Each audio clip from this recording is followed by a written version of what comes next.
नमस्कार. Creative chef या चॅनलवर आपले मनापासून स्वागत. आज मी आपल्यासाठी अनारशांची रेसिपी घेऊन आली आहे. अनारसे तयार करण्याकरता शक्यतो रेशनचे तांदूळ घ्यावे. नसल्यास जाड बुटके व जुने तांदूळ घ्यावे. प्रथम मी तांदूळ स्वच्छ धुवून भिजत घातले. भिजवलेल्या तांदूळातलं पाणी रोज बदलून तांदूळ 2 दिवस भिजवले. भिजवलेले तांदूळ चाळणीत उपसून निथळत ठेवले.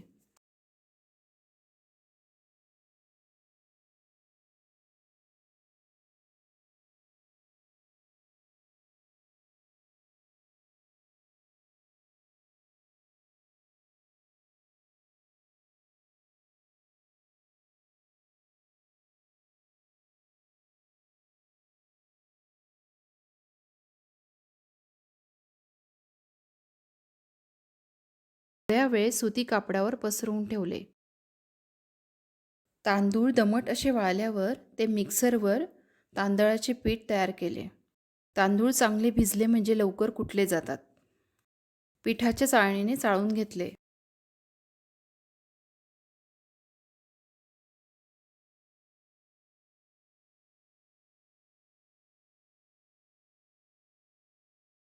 ते पीठ तयार झाल्यावर ते छोट्या भांड्याने मोजले असता ते 3 भांडे भरले.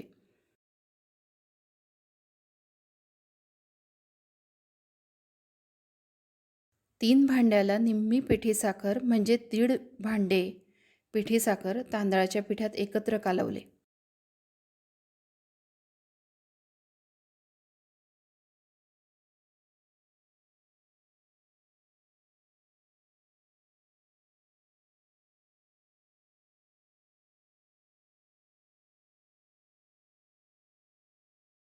पीठ जास्त कोरडे वाटल्यास त्यात थोडे पाणी टाकून एकजीव केले.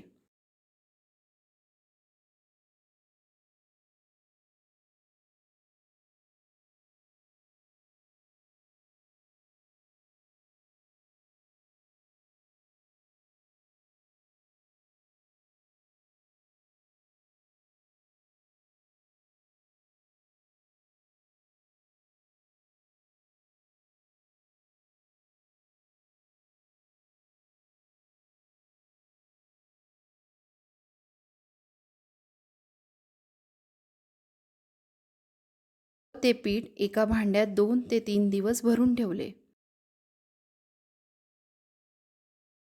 3 दिवसानंतर ते पीठ तयार झाल्यावर अनारसे करायला घेतले. जेवढे अनारसे करायचे आहे तेवढे पीठ घेऊन ते 1 ते 2 चमचे पाणी टाकून पीठ मळून घेतले.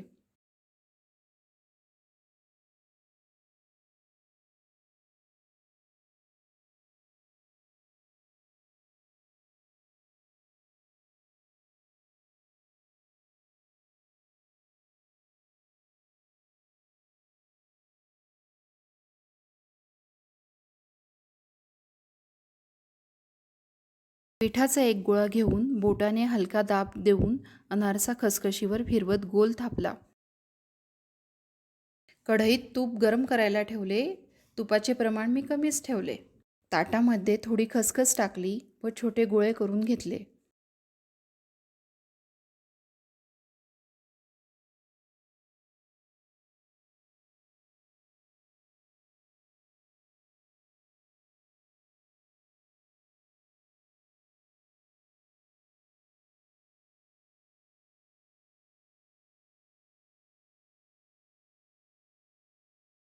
गॅस मंद करून हलक्या हाताने थापलेला अनारसा उचलून खसखशीची बाजू वर करून अनारसा कढईत सोडला.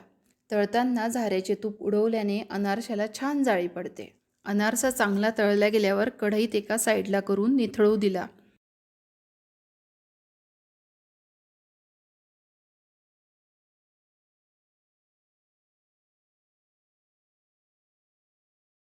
चाळणीमध्ये परत निथळण्याकरता ठेवला.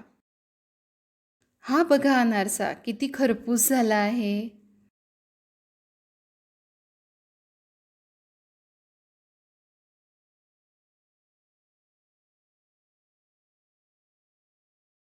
दिवाळीच्या तुम्हाला सगळ्यांना हार्दिक शुभेच्छा.